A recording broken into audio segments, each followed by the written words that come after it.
Les Lakers l'emportent sur les Clippers 108-102 dans un match épique, un match légendaire. Comme d'habitude, les batailles de LA sont fantastiques. Cette année, les Lakers ont les Clippers, oui, on peut le dire. Les Lakers ont gagné sur l'intégralité des rencontres qu'ils ont jouées face aux Clippers. Ils ont gagné la plupart des matchs. Ce qui n'était pas arrivé depuis déjà, je sais pas, 4, 5 ans, 6 ans.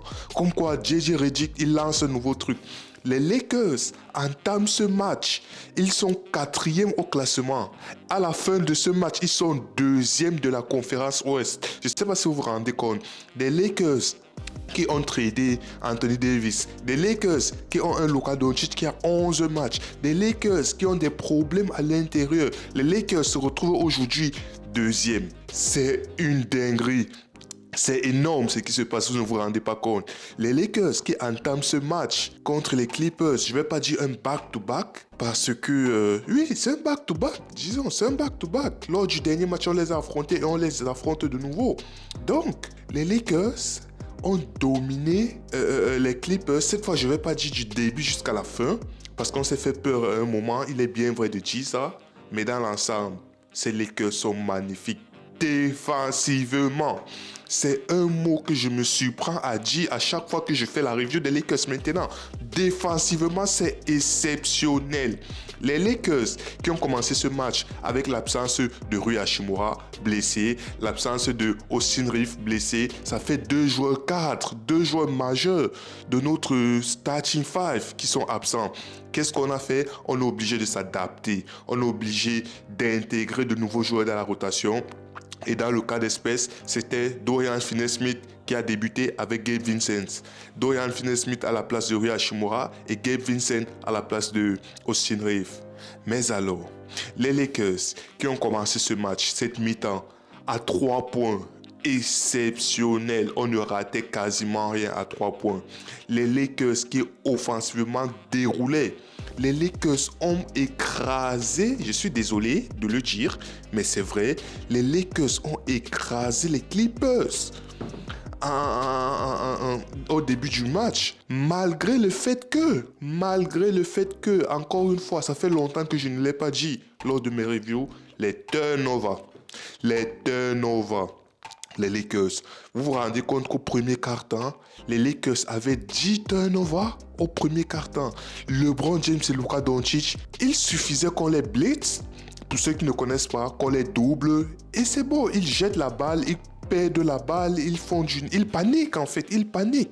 C'était le plan de jeu des Clippers, était clair et net.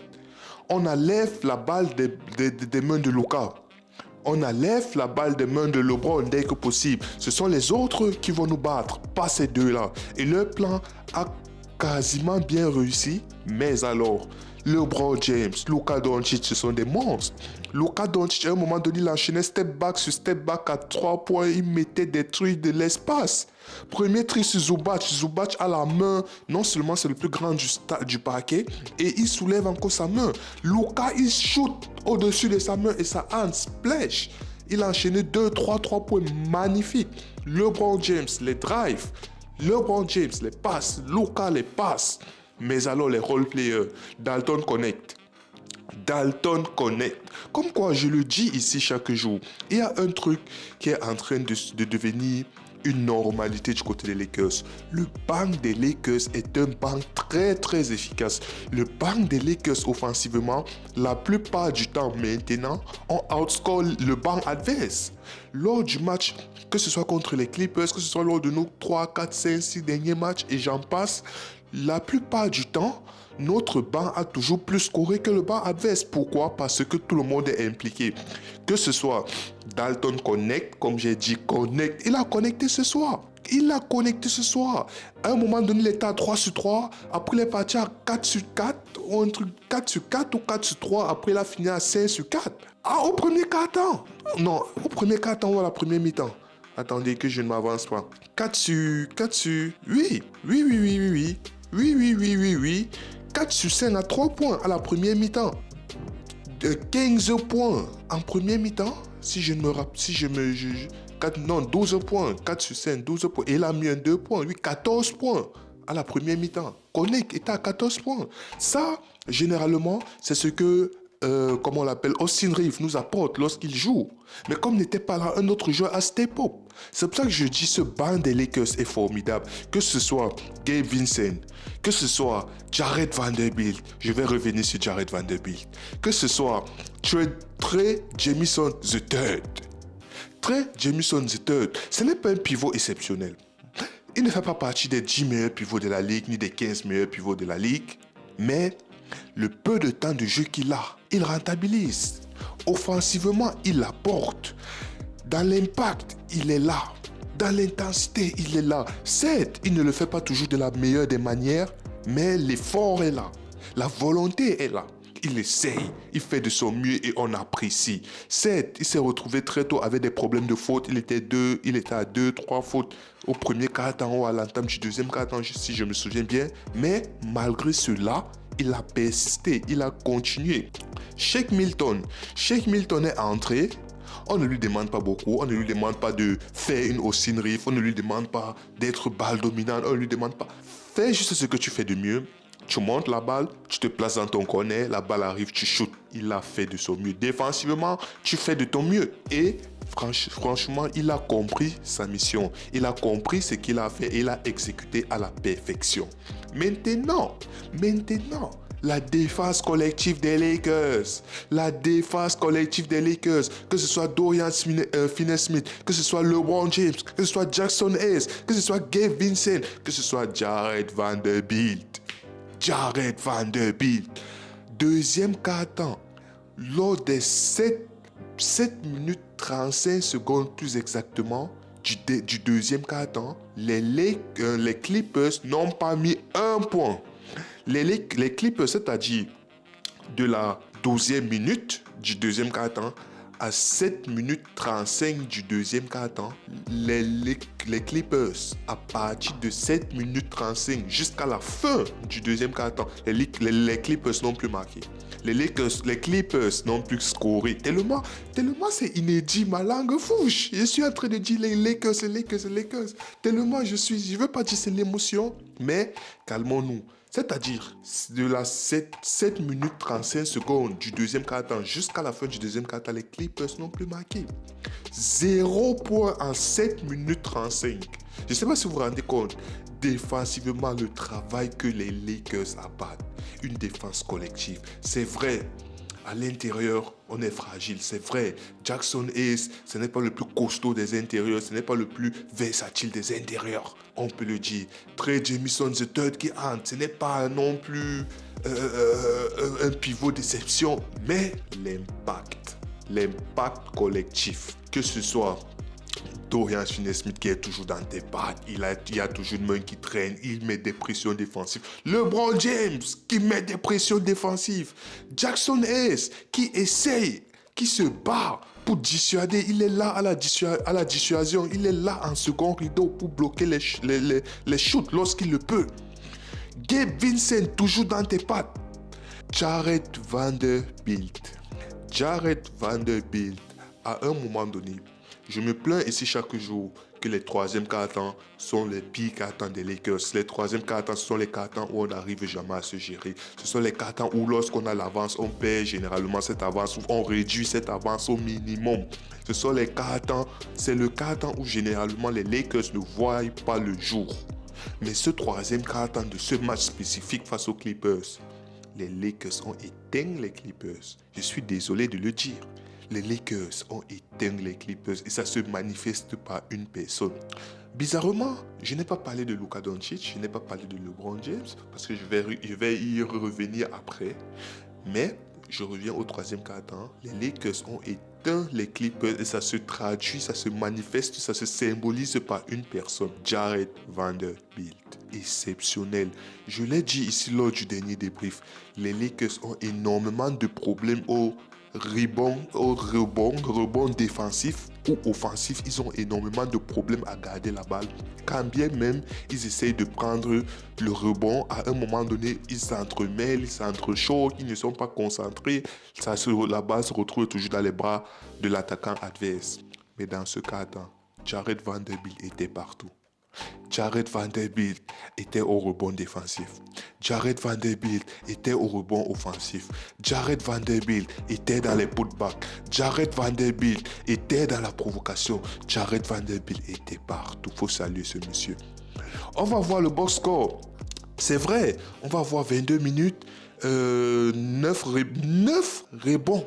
9 rebounds. Je n'arrive même pas à dire ça en français. 9 rebounds pour Jared Vanderbilt. Et parmi les 9 rebounds, 4 rebonds défensifs, 5 rebonds offensifs. Je ne sais pas si vous vous rendez compte. Dit comme ça, c'est peut-être peu, mais dans cette équipe des Lakers, c'est énorme. Sécuriser le rebond est un défi de taille pour ces Lakers. Jared Vanderbilt, il a été énorme dans ce match. Il finit avec quoi? Il finit avec 8 points, 2 blocs, 9 rebonds, 1 assist. Monsieur Jared Vanderbilt, on ne le dit pas assez, mais qu'est-ce qu'il est important. Qu'est-ce qu'il est important ce joueur. Maintenant, je vais revenir à monsieur Luka Doncic. Luka Doncic masterclass. Luka Doncic qui finit à 29 points, 9 assists, 6 rebonds et 5 sur 12 à 3 points. Luka Doncic, il nous montre de plus en plus qu'il est arrivé aux Lakers. Il nous montre de plus en plus qu'il est en train de prendre ses marques aux Lakers. Il nous montre de plus en plus que lui, quand il est là, maintenant, il ne se cache plus. Il comprend comment le système fonctionne, il s'adapte, il s'habitue, il intègre et il performe. Luka Doncic, à un moment donné, il y a un shoot. Ce n'est pas un shoot, c'est un trick shot.